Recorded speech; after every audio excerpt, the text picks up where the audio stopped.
Hi,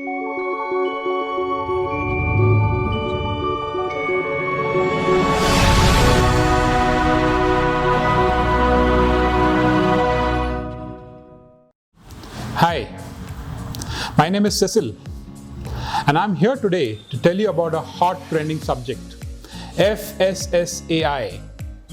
What does it stand for? Who does it apply to? And what are the steps to be taken to become compliant? I'm here to tell you about all these things today.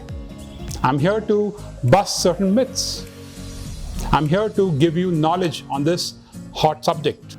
FSSAI, it stands for Food Safety Standards Authority of India.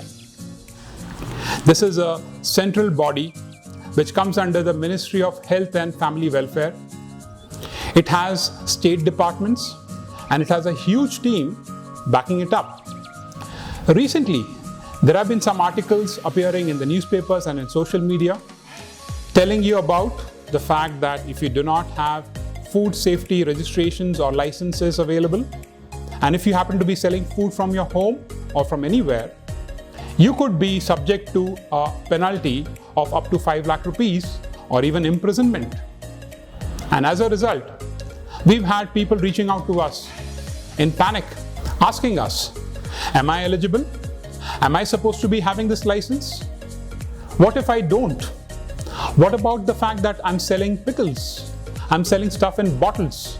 I'm selling packaged foods. Now, the fact that you happen to be selling food from anywhere, be it from your home, be it from a restaurant, a cafe, a central kitchen, even temples, if you happen to be selling prasadam, bhogs, or anything from any religious institution also, you are subject to FSSAI. Even organizations selling food from factories, canteens, cafeterias, cafes, catering companies, they all come under the ambit of FSSAI.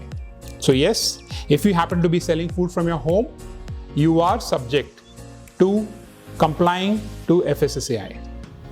Now, there are different kinds of licenses and registrations that are applicable.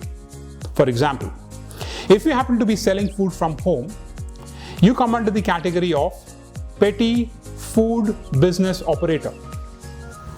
Under this, if your turnover happens to be less than 12 lakhs, you do not need a license, but what you need is a FSSAI registration. This category enables you to get your registration done at a very, very low price. And it doesn't require a food licensing inspector to be visiting you. Well, if you happen to be crossing a turnover of 12 lakhs, then you do not come under the category where you only need to have a food safety registration. If your turnover happens to be more than 12 lakhs, you require something called as a FSSAI license. Now, this also depends on the capacity of your business, the amount of turnover you have, and the kind of equipment that you carry. So the fees for each of these categories varies. The government fees on FSSAI registration is a mere 100 rupees. Whereas the fees for FSSAI license under state category is about 2,500 rupees and under the central category is about 7,500 rupees. If you happen to take the services of any consultants such as us, there is a small agency fee that we levy. That apart, we support you with getting your licenses or your registrations from the FSSAI authority.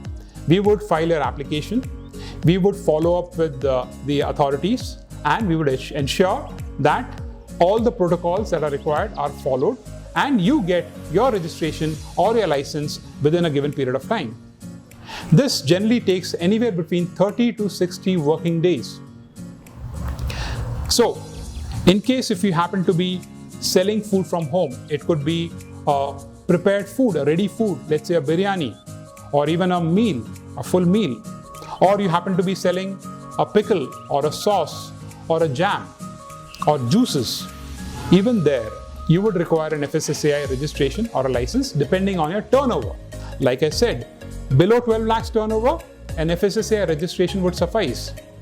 Above 12 lakhs, state level FSSAI license would be required. Now, Let me tell you about the steps that are involved in getting your registration done.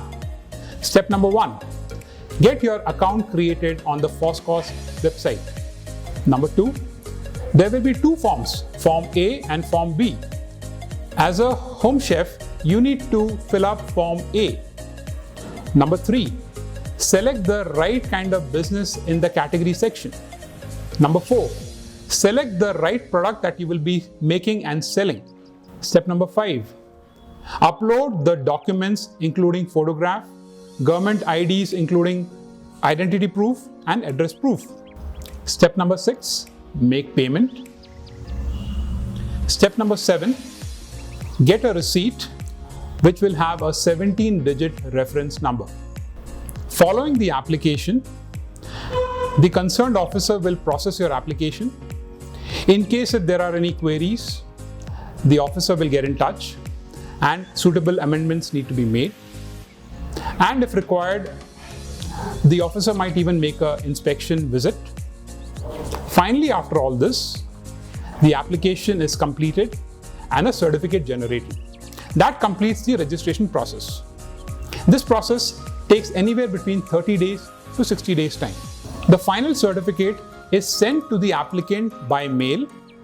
Also, the certificate is available on the FSSAI website. Now you might ask, is it necessary or mandatory for me to have a certificate, registration or license or whatever? The answer to that is yes. No matter what the size of your business, no matter how you're operating it, you could be operating a food truck or running it from your home or through a restaurant or in an organization, you could be running the cafeteria or the canteen there. Everyone needs to get themselves registered with FSSAI because sooner or later you will be tracked. Just imagine, God forbid, if someone complains, that complaint would reach the FSSAI authorities and they would come and do an inspection. During the inspection, if they find that you do not have the registration in place, then yes, the indicated fines and penalties, including imprisonment, would be applicable. Now, is the registration good enough? Is there anything else that you need to know? Well, we have lined up certain training programs to help you understand the food safety protocols that are applicable, that you need to be aware of and you need to implement. And we will be rolling out these programs pretty soon, in which you will be able to understand all the guidelines. You will be able to understand all the protocols that you need to follow, including the infrastructure that you need. How do you need to segregate your vegetarian food versus the non-vegetarian food? How do you need to have your cutlery and your equipment sorted? How do you need to be packaging your food? How do you need to be storing the food that is not utilized? How long can you keep a food? How do you need to be labeling your foods? And how do you dispose of unused food? So to summarize, everyone who is in the food business is required to be FSSAI compliant, which includes getting a registration done. But beyond that, you also need to be following the rules and regulations for which we have lined up these training programs that I spoke to you about. We'll soon be coming out to these modules and we will have you connected on that. To get regular updates on our programs, our training activities, do subscribe to our channel, do like it and share it widely. Let your friends and people who are in the food business know what is the importance of getting FSSAI and how you can get it done. We are here to support you. Thank you very much for watching. See you soon.